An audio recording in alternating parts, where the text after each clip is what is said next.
Помельче режьте капусту.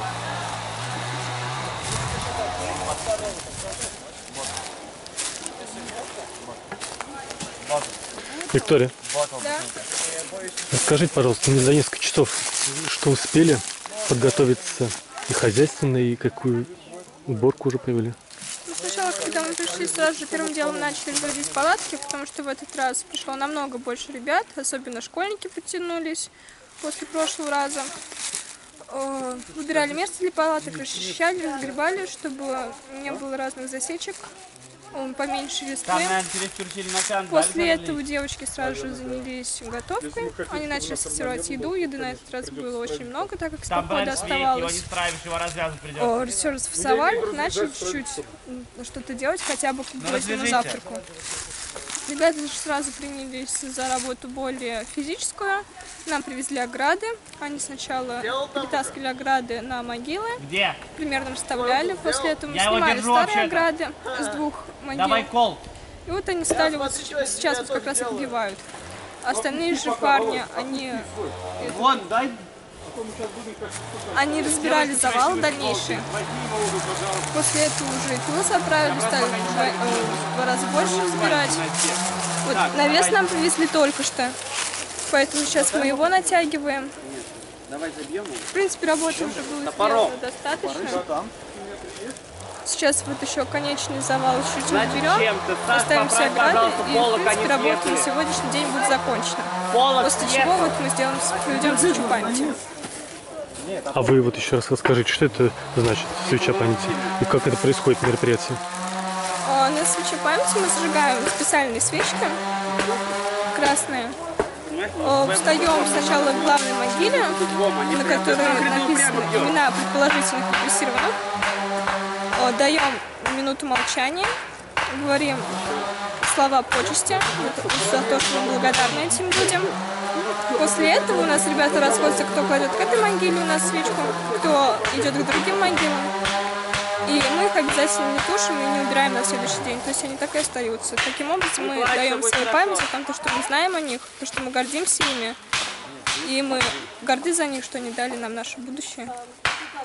А в чем сложность в разбитии палаток? И вообще, какие хозяйственные дела здесь самые трудоемкие?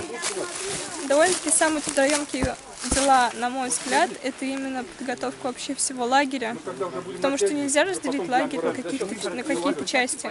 Все ребята, то есть как бы 2 руки, но пытаемся делать 10 дел. Потому что никто ничего один не успевает. Палатки, в принципе, ставить у нас умеют все. Это не особо сложно, 5 минут работы. Но большая проблема бывает, что там засечки, корни, листва.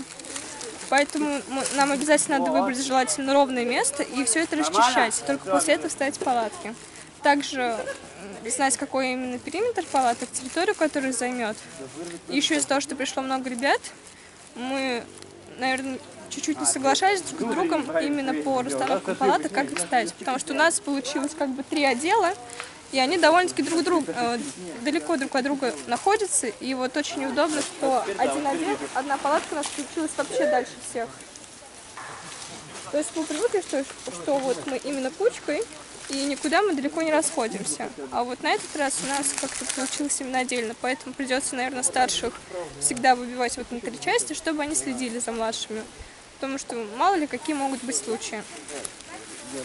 С готовкой довольно-таки тоже трудоемкая работа, потому что еды много, глаза разбегаются, никто не знает, с чего начать, а кушать хотят все. И человек, грубо говоря, около 30. Из-за этого на каждого сделает тот же бутерброд, каждому найди тарелку, ложку. Кто-то наестся, кто-то не наестся, это все определи, чтобы каждого покормить. И большая проблема, что вот у нас только 2 ведра, и вот с этими 2 ведрами надо приготовить на всех, что довольно-таки проблематично. Потому что кто-то бежит с добавкой, а кто-то вообще еще даже ни разу и не попробовал. Вот там еда как раз и территория палаток сегодня для нас был самым трудоемким именно в раскрытии лагеря. А вот вы фотоотчет ведете, вы по какому принципу делаете фотографии? Чтобы там что было? Наверное, по принципу все, что увижу. Каждый момент, который тут происходит, для нас важен. Также, что вот Цыганов Сергей ходит с пилой, это означает, что он идет работать. Это тоже надо задокументировать хотя бы фоткой. Но чаще всего я фоткаю именно когда работают физически, поэтому я всегда нахожусь на территории, где могила, чтобы запечатлеть именно какие ребята относят там разные завалы. Они стараются брать побольше, девочкам все-таки дают поменьше. И очень, наверное, красивая получается такая фотография, когда смотришь первую фотку, и там огромные завалы, как люди падают просто через них, когда несут все это. А уже последняя фотка, там все чисто. Поэтому я стараюсь им делать больше фоток именно на могилах, чтобы это можно было последовательно проследить всю нашу работу. А если бы вас пришло еще в несколько раз больше, что мы хотим, благодаря вот вашим фотоотчетам, вот видеосъемкам, как бы вот там их пригласить, людей, которые посмотрят, чтобы они все-таки как-нибудь вместе с вами пришли? Но я считаю, что для этого нужен все-таки информационный подход, потому что молодежь 21 века, всегда все в телефонах, в интернете, и именно только таким способом их можно заманить. Потому что в МЦ сейчас редко кто ходит в молодежный центр. Обычно все именно смотрят разные наши группы, отрядов, поисковиков. Там мы делаем постоянно рассылки, что вот будет поход, либо набор новичков. Я вот лично занималась как раз набором новичков, и это получилось очень хорошо именно с информационным подходом, потому что уже пришло, наверное, человек 15, это точно, которые уже точно решили, что вот они будут этим заниматься. Также уроки мужества можно проводить в разных учебных учреждениях, но с этого наплыв на самом деле не особо большой, максимум сколько приходит, это человека 3, наверное, с группы, а с некоторых групп вообще никто не приходит. А вот у нас есть самый старший человек, который вам помогает и подсказывает, и организовывает. Вот расскажите, пожалуйста, о нем. Он довольно-таки уже очень давно в поиске. Мы к нему относимся очень почтительно и уважительно. Наверное, мы его так в узких кругах своих поисковых называем его своим дедом. В плане именно того, что он много знает, он может нам все подсказать. То есть любая проблема, любая маленькая даже помощь, он обязательно нам на это отзовется, обязательно все покажет, расскажет и даст совет на будущее, как еще лучше сделать. В прошлом походе он также приходил, но пробовал недолго, но также внес огромный вклад, за что мы ему очень благодарны, он нам очень тогда помог. И вот сейчас мы на самом деле очень рады, что он остается с нами даже с ночевкой, потому что мы смогли его вот оставить, ему надо отвечать за лагерь, и ребята к нему вот каждые 10 минут бегают, что-нибудь спрашивают, так как в этот раз у нас пришло очень много новеньких. Пойду его попробую. Спасибо. Я чувствую ей уже, потому что если по большому счету, вот 20 резов хорошего дуба, и она уже садится. Ну, по сути, у нее 14 кубов идет с ресурс, больше нету. Сломалось? Нет. Шурупок не добавил, отец его. Да? Я тебе на 17, если на 14 брать. Мне кажется, 18. Это 14. А у меня на 17 просто. А, на твоей деревне? Отец.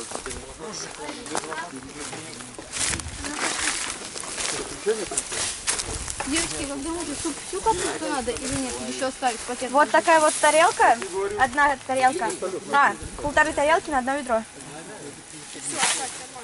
Откуда такие вкусные? Как вкусно, да? А, не готово. Я люблю. Запомнила.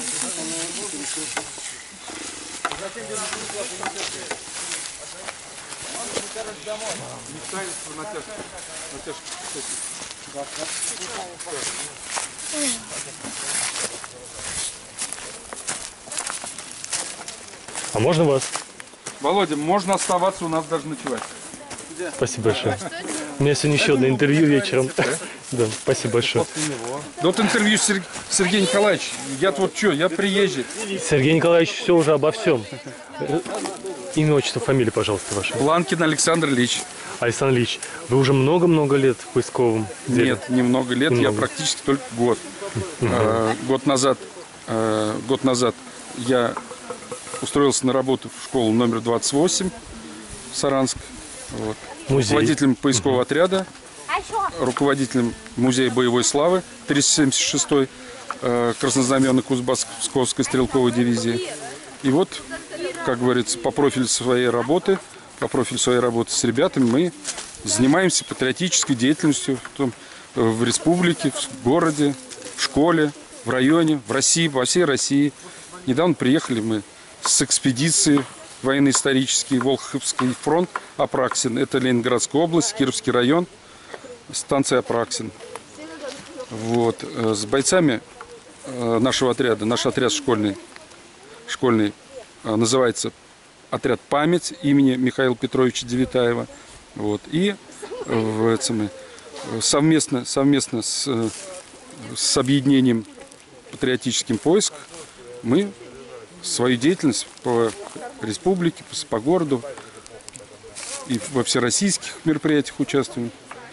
То есть в сводном отряде. И на сегодняшний день нынешнее мероприятие, оно тоже сводные поисковые отряды. Вот. Мы занимаемся благоустройством. Ребятам очень нравится такой вид деятельности в том плане, что они уже понимают, что это нужно, что если не мы, то кто. Вот. А особенно хочу отметить то, что заметно, что ребята, которые были в поисковых экспедициях, они уже до такой степени уже заметно, то, что они очень повзрослели за это время. За эти 2 недели они совсем изменились практически. То есть вот эта практика, вот этот опыт, который, когда соприкоснулись они с историей, соприкоснулись с ответственной работой поднятия бойцов, вот, это очень повлияло на них. И на сегодняшний день практически все ребята, которые участвовали в экспедиции военно-исторической Волховский фронт, они на сегодня тоже здесь, в первых рядах и очень активно принимают участие в уборке и благоустройстве. А в чем для вас главная сложность? Вот работа с таким большим коллективом. За что вы больше всего беспокоитесь сейчас? Беспокоюсь. Главное, чтобы соблюдали технику безопасности. Для меня вот это. Вот видите, сейчас готовим ужин, уже 2 девочки пальчик накололи. Да. Очень печально, но ничего. Ничего, это все как бы такие травмы очень легкие. Ну, дай бог, чтобы больше ничего не будет. Вы помогали и устанавливать палатки, и вот этот, как называется? Конечно. Тоже. Наши ребята уже, они профессионально устанавливают палатки, натягивают тент. Как правило, мы вот на Волховском фронте, у нас вообще 3 тента. То есть, если дождь идет, для нас проблем не создавал дождь. То есть, у нас и над обеденным столом, и над местом вокруг костра у нас всегда были тенты, и никаких проблем дождь не создавал. Хотя погода, можно отметить, что была в предыдущей экспедиции очень комфортная, дождей было мало, вот. И погода нам благоприятствовала. Это видео посмотрит какой-то молодой человек или девушка и тоже захочет поучаствовать. И вот вы какие бы слова ему ей сказали, чтобы она не боялась и не боялся? Я хочу отметить одно. Вот на сегодняшний день участвую, когда я принял участие в военно-исторических экспедициях, я понял, что каждый человек, у которого есть физическая возможность, и каждый человек России, настоящий патриот, настоящий человек, он должен хотя бы раз в жизни принимать участие, во-первых, в военно-исторических экспедициях. Ну и, конечно, не помешает, если вот есть свободное время, участвовать в таких вот как бы субботниках, таких мероприятиях по благоустройству, захоронений. Вот, допустим, я с бойцами своего отряда неоднократно и в течение зимы, и летом, и весной мы ездим по кладбищам, мы смотрим заброшенные ветеранские захоронения, могилы. Мы благоустраиваем, обрезаем, обкапываем, сажаем цветы. То есть мы стараемся поддержать. Мы не имеем права забывать, каким трудом, какими потерями была нам дарована победа и даровано наше светлое будущее наших детей. А когда вот молодые люди участвуют в облагораживании территории, на которой находятся невинно репрессированные люди, является ли это как бы гарантией того, что вот это новое поколение, раз оно заботится так о прежних вот пострадавших, оно не допустит будущего? Конечно, кто непосредственно принимает здесь участие, сложно сказать за всех, а вот непосредственно наши ребята, которые принимают участие, они, конечно, когда с болью, с большой болью и пониманием уже относятся, что происходило в 30-х годах, все эти политические репрессии затронул такую большую, огромную часть человечества, россиян, советского народа. И они все это прекрасно понимают, все им разъясняют. Спасибо вам за вашу такую познавательную лекцию. Вот. И я очень вас попросил как-нибудь по возможности приехать в нашу школу номер 28 и выступить в моем музее боевой славы. Вот, я вас приглашаю и с удовольствием будем вас ждать.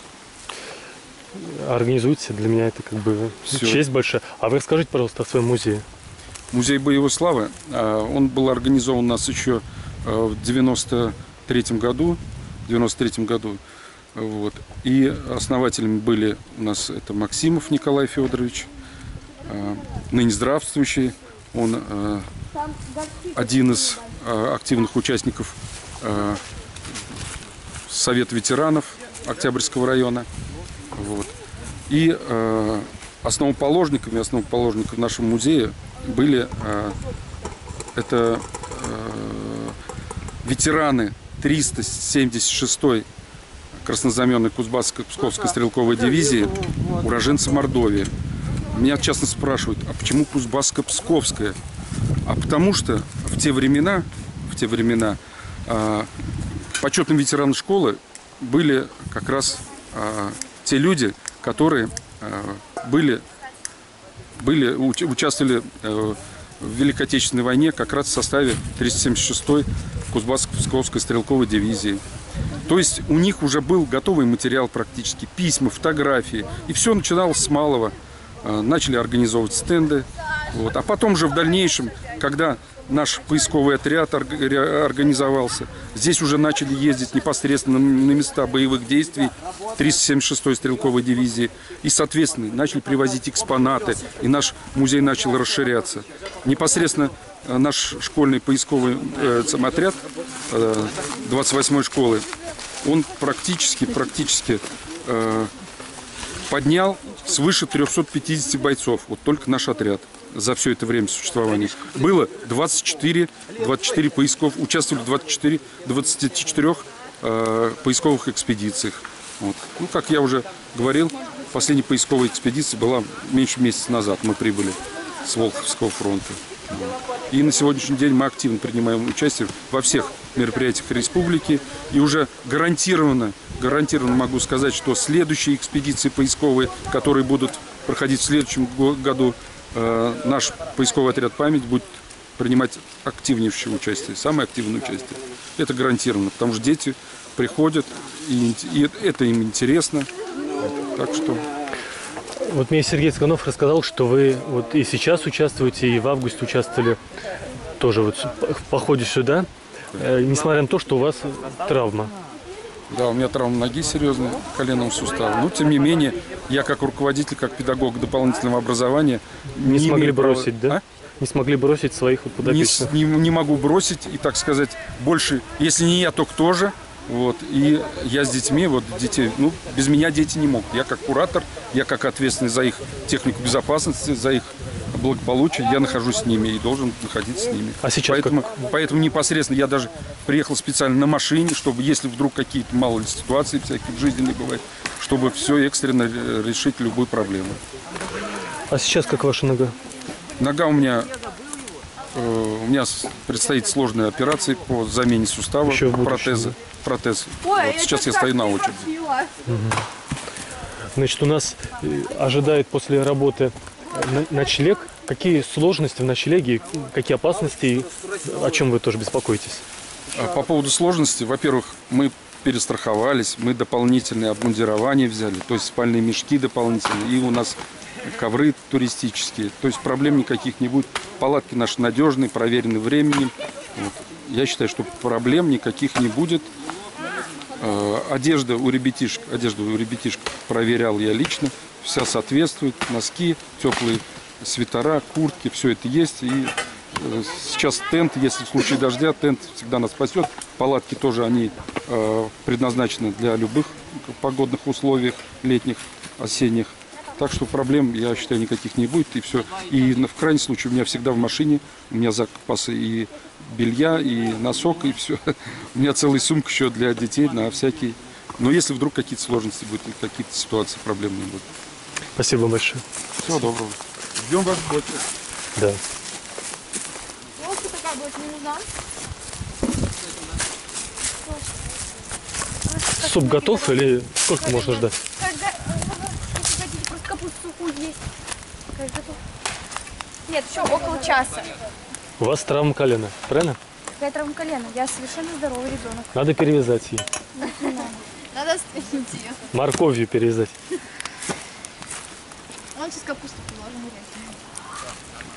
В обеих ведрах, в обоих. Да, одно и то же, да? Да. У вас травма В глаз, одном да? будет Надо и томатный- глаза перевязать. Чего? Что в одном из них? В одном будет суп с томатной килькой, а в другом с обычной. Ну что, только что сюда принесли?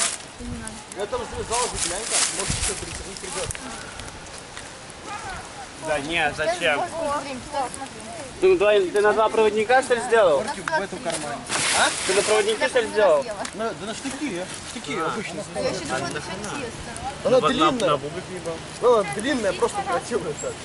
А что за несколько? Она не бежит? Ну, если не теперь, а как она? А, блин. Да нет, так нормально. А что она? Вот так на...